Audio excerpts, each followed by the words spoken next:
Western Bulldogs had won 5 in a row, but the virus that swept through the kennel during the week disrupted preparations, leading to 4 changes. Geelong's Joel Carey and Tom Lonergan were late withdrawals, joining injured captain Cameron Ling and Harry Taylor on the sidelines.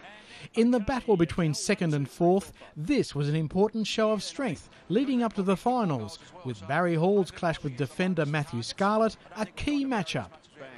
Daniel Giansiracusa opened the scoring for Western Bulldogs after 3 minutes, before James Podsiadly replied for the Cats. He kicked 5 here earlier in the year, did his best to miss there, but he's put it through. Darren Milburn felt the strength of Andres Everett, as the Bulldogs preyed on the Cats' errors to gain an early break. Jones could have the last laugh here. He has. Barry Hall got the jump on Scarlett to set up his opening goal. Good looking kick, and the Dogs have their third. They've opened a little gap. Paul Chapman went through the corridor to kick Geelong's second goal, then got into a punch and push session with Liam Piggin, before Cameron Mooney got his bearings right with his second set shot. Much better result, much better kick, scores level. The Cats hit the front after David Wojcinski found Matthew Stokes for a 25-19 lead at the first change. Then Stevie Johnson used his head in more ways than one to get out of a jam and find Travis Varco. Now that says an element of luck, but he does it too often for there to be luck. Varco backed up to kick another major soon after, as the Cats hit a hot streak, 7 goals in 19 minutes. And they go further ahead. Podsiadly got the better of Brian Lake, and the Cats cleared away to lead 57-19. Just 4 goals in his last 4 games. He has 2 tonight. Last year's first-round draft pick Daniel Menzel got a goal on debut, before Chapman thumped Geelong's 8th goal of the term. It works out okay, as most things are for the Cats at the moment. Liam Piggin gave Selwood a serve, not as damaging as what Geelong was dishing out to the Dogs. Been in good goal-kicking form. That's his second for the night. 10 goals for the term to just 1 behind for the battered Bulldogs.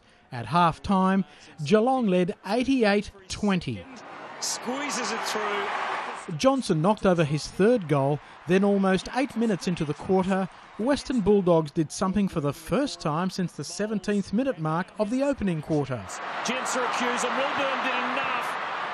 Gia has a go at them. The bounce will decide it. It does decide it. Geelong back into premiership winning vogue after last week's flattering loss to Collingwood, as Shannon Burns and Gary Ablett expanded the margin to 74 points. Gary Ablett from a long way. Ablett scored 2 of the first 3 goals of the final term in an undisputable show of top-shelf talent. On the threshold again, and he nails another one. An untoo subtle message from Gary Ablett tonight, along with his teammates to the rest of the competition. 36 disposals and 3 goals. Johnson bobbed up to kick goal number 52 of the season. Lindsay Gilbey knocked in the Western Bulldogs' 8th of the night, while Giansiracusa didn't make much of his 200th goal for the club. He stands up there and kicks a goal. By any measure, this was Geelong's night, bouncing back in the most emphatic fashion against another premiership contender. Skipping in for some more is Joel Selwood. What a star he is. Burns scoring the last of the Cats' 25 goals to lap the Bulldogs by 101 points.